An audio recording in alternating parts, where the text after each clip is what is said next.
Welcome to your Max Podcast Now. Facebook removed a page yesterday that called on Palestinians to take up arms against Israel, following a high-profile Israeli appeal to the popular social networking site, according to MSNBC. The page, titled Third Palestinian Intifada, had more than 350,000 fans before it was taken down.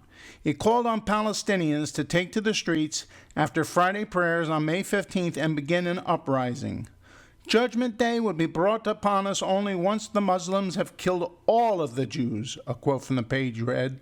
Facebook said the page began as a call for peaceful protest, even though it used the term intifada, which has been associated with violence in the past. However, after the publicity of the page, more comments deteriorated to direct calls for violence, said Andrew Noyes, Facebook's public policy communications manager. He said the creators of the page eventually made calls for violence as well. In a letter last week to Facebook founder Mark Zuckerberg, Israeli Cabinet Minister Yuli Edelstein said the page included wild incitement. Edelstein applauded Facebook for removing the page, saying he hoped the action would be an example to others and deter similar postings in the future.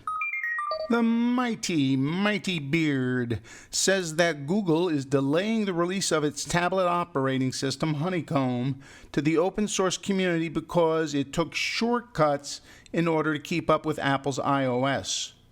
To make our schedule to ship the tablet, we made some design trade-offs, says Andy Rubin, Vice President for Engineering at Google and head of its Android group, in a Bloomberg article.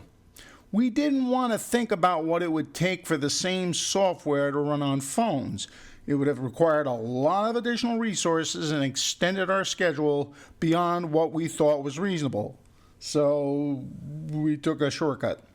But Jim Dalrymple of The Loop raises a valid point. Quote, I don't understand why more people aren't up in arms about this. Where are the mainstream press articles tearing Google up over this? Can you imagine if it were Apple delaying a software release? What would the press say if Apple admitted it took shortcuts with its OS to keep up with Google and now they couldn't release it? The press would have a field day with that story. End quote. And ain't it the truth? Billboard is not at all impressed with Amazon's new cloud-based music service. They report that the biggest question being asked by music companies about Amazon's new cloud music service is, how did it beat Apple and Google to the punch? Well, the answer to some of them is, it didn't. To say that Amazon beat Apple and Google is simply unfair because the products those companies are working on are different from the one Amazon launched, which isn't much different from the product M-Spot introduced last year. It's the most basic music locker service, one that simply stores copies of music in a locker that can be streamed to any computer via a web browser or to any Android-powered mobile phone via an app. The simple answer as to why Amazon took the most basic step is licensing. This is a legally cloudy area, but basically companies like Amazon and M-Spot apparently don't feel they need to establish new licenses with labels and publishers simply for allowing customers to stream copies of songs they already bought to different devices. Labels, however, disagree. In addition to being disappointed, labels are also unimpressed with the Amazon cloud service. Quote, it's very uncompelling from a consumer's standpoint, said a representative from one major label, noting that it takes an hour to upload just 2 albums. The same person said Google and Apple were probably laughing at Amazon for launching with something so basic.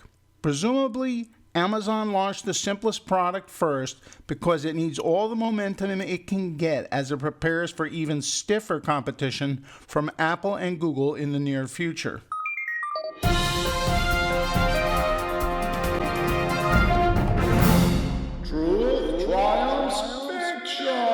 Okay, so this one's long, so I'm asking you to stick with me, boys and girls.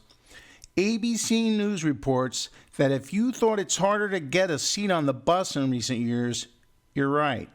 Last week, the Federal Transit Authority proposed raising the assumed average weight per bus passenger from 150 pounds to 175 pounds, which could mean that across the country, fewer people will be allowed on city transit buses. The changes are being sought to acknowledge the expanding girth of the average passenger, the agency said in a statement. Buses are just the latest way the world has been expanding to accommodate expanding waistlines. Americans have recently plumped up. More than 68% of Americans are now considered either overweight or obese. As an example, Santa doesn't need much help to pull off the fat and jolly look anymore.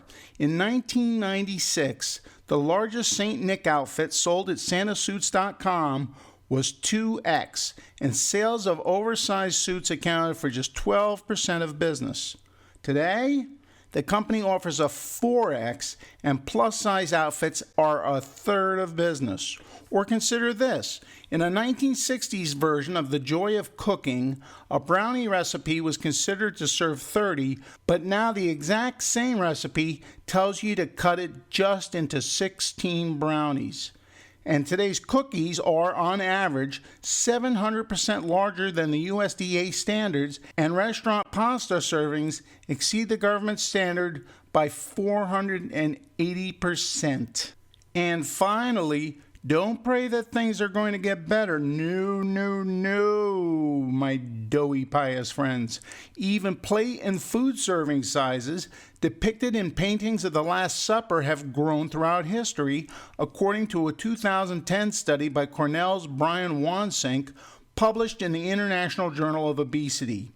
Wansink used computer-generated technology to analyze the size of food items in 52 paintings and found the size of the entrees in Last Supper paintings have progressively increased 66%, plate size 66%, and bread size 23% in the past 1,000 years. Can I get an amen? And please, pass the biscuits.